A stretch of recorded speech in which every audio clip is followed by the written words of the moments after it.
Berita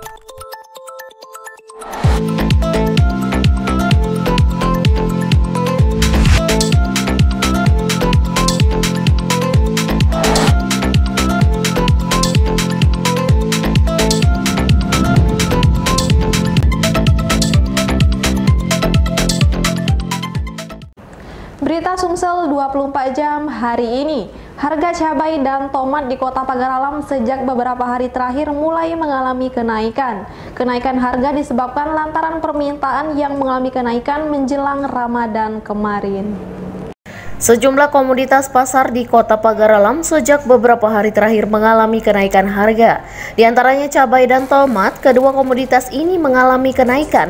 Seperti harga cabai saat ini harganya mencapai Rp80.000 per kilogram, sementara harga tomat menjadi Rp8.000 per kilogram. Informasi yang dihimpun palpres.com, cabai merah atau biasa disebut cabai setan sangat disukai warga lantaran rasanya pedasnya melebihi cabai lainnya. Untuk cabai merah ini sendiri harganya saat ini mencapai Rp80.000, sementara cabai hijau dipatok Rp40.000. Salah seorang penjual cabai di Pasar Terminal Kota Pagar Alam, Elsa, mengatakan kenaikan harga memang terjadi sejak beberapa hari terakhir. Kenaikan disebabkan permintaan yang terus mengalami kenaikan sejak menjelang Ramadan kemarin. Yang merah, yang hijaunya 40. Sebelumnya Selawe, mainnya 80. Penyebabnya naik apa, Bu? Pedas. Pedasnya rasa setan. Sudah lama, Bu? Yang ini tidak pedas, yang ini tidak besian. Lebih pedas yang ini. Alah, sekitar 3 bulan. Sementara itu penjual lainnya, Nur, mengaku kenaikan harga bukan hanya untuk cabai saja. Harga tomat juga mengalami kenaikan dari sebelumnya Rp6.000 per kilogram, kini menjadi Rp8.000 per kilogram. Kemungkinan kenaikan harga terjadi saat semakin sulit ditemui di pasar tradisional. Tomat kita ngecer 8.000, sebelumnya 6. Kami sepi sini. Amin. Dikit. Reporter dan juru kamera Eko Wahyudi, palpres.com. Pemirsa, pelantikan dan rapat kerja Cabang Majelis Pimpinan Cabang Pemuda Pancasila Kabupaten Musirawas Utara tahun 2021 akhir pekan kemarin digelar di Gedung Paripurna DPRD Kabupaten Muratara.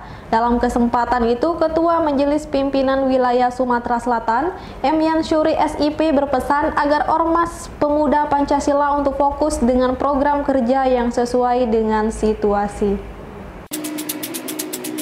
Walau tetap menerapkan protokol kesehatan, jalannya pelantikan dan rapat kerja Cabang Majelis Pimpinan Cabang Pemuda Pancasila Kabupaten Musirawas Utara tahun 2021 akhir pekan lalu di Gedung Paripurna DPRD Kabupaten Muratara berlangsung lancar.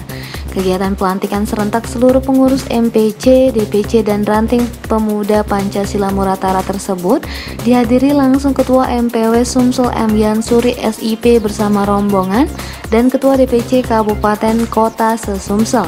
Dalam kesempatan itu, Ketua Majelis Pimpin Wilayah Sumatera Selatan M. Yansyuri SIP berpesankan agar Ormas Pemuda Pancasila untuk fokus dengan program kerja yang ringan dan sesuai dengan situasi. Program kerja yang ringan-ringan yang bisa dilaksanakan dalam situasi dan kondisi COVID. Kedua, sebentar lagi bulan puasa, apa yang bisa dilakukan? Dari sholat berjamaah atau safari Ramadan, membersihkan musola, kabupaten, baik di kecamatan masing-masing maupun di kelurahan yang ada. Ringan-ringan. Silakan dalam meningkatkan ekonomi internal kita buat pasar beduk. Jadi seluruh keluarga pemuda Pancasila.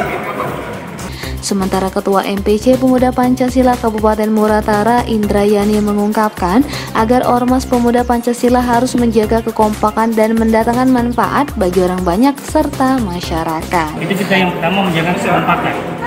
Intinya kita menjadi tinggi persatuan dan kita bermanfaat bagi masyarakat, bagi organisasi kita, bagi keluarga, dan khususnya untuk anggota Pemuda Pancasila yang ada di Kabupaten Musirawas Utara ini. Reporter dan juru kamera Sony Harsono, palpress.com.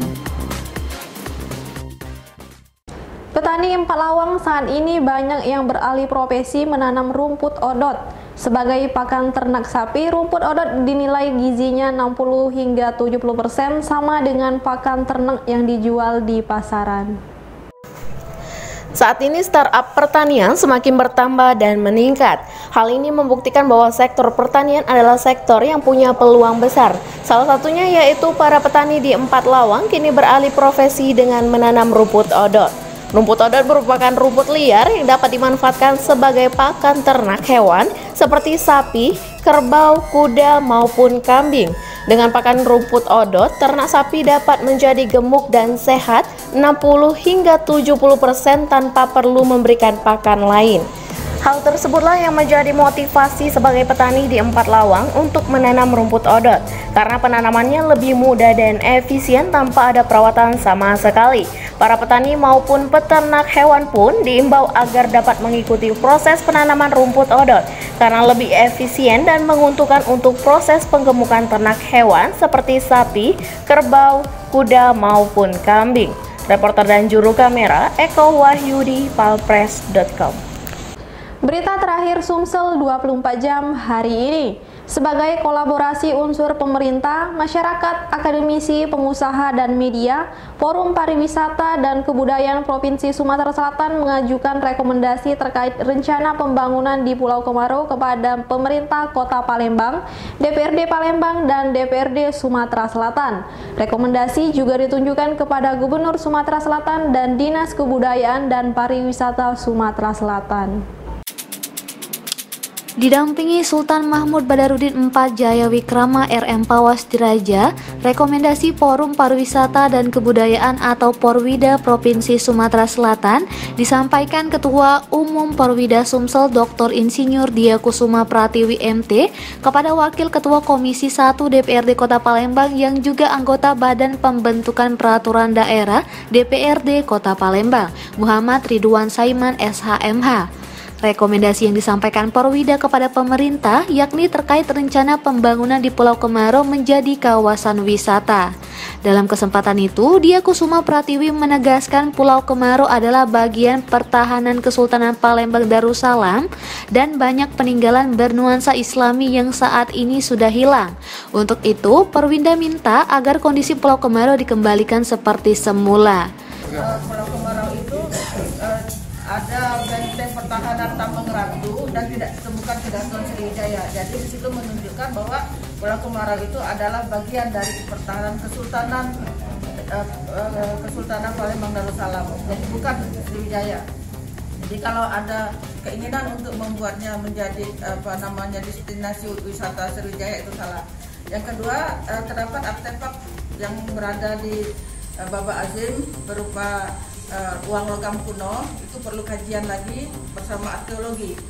Kemudian yang ketiga, di sana ada makam Kapitan Bongsu dan prajuritnya yang dulunya bernuansa Islami tapi sekarang sudah dirubah, Pak. Jadi kita lihat di sana ada beberapa yang bernuansa Islami seperti ada tulisan berhuruf Arab yang menyatakan dilarang berzina, berjudi dan membawa babi, itu sekarang sudah hilang.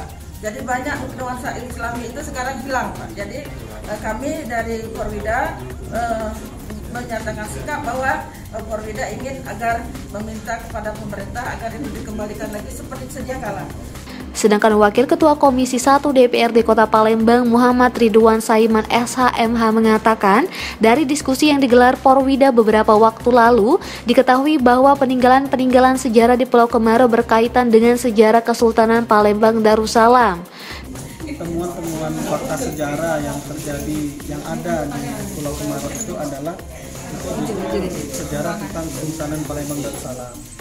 Nah, inilah yang diinginkan oleh pihak Porwida sebagai pemerhati budaya sejarah bahwa sesungguhnya untuk menjadikan suatu aset pariwisata itu pada dasarnya tidak keberatan, tapi jangan berpijak kepada kerajaan Sriwijaya.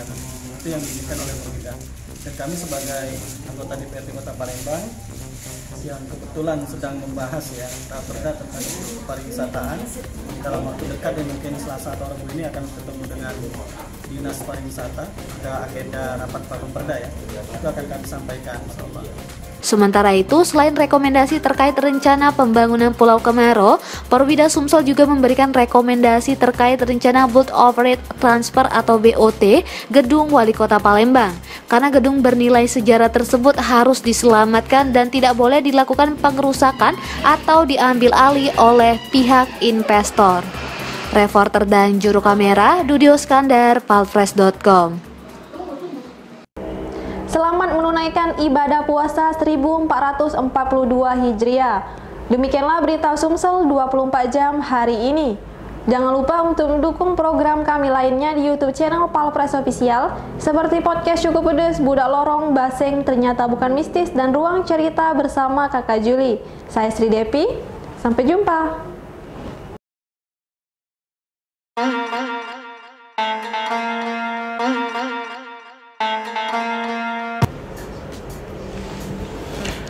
Assalamualaikum warahmatullahi wabarakatuh. Kami keluarga besar Palembang Express dan palfresh.com mengucapkan selamat menjalankan ibadah puasa 1442 Hijriah.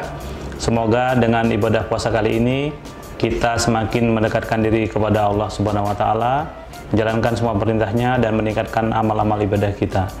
Semoga di bulan Ramadan kali ini wabah COVID-19 juga segera berakhir sehingga kita bisa menjalani kehidupan kita secara normal lagi, dengan baik lagi. Selama wabah COVID, menjalankan ibadah puasa, kita harus tetap menjalankan protokol kesehatan, menjaga jarak, rajin cuci tangan, memakai masker, dan juga menjauhi kerumunan dan keramaian. Terima kasih. Wabillahi taufiq wal hidayah. Wassalamualaikum warahmatullahi wabarakatuh.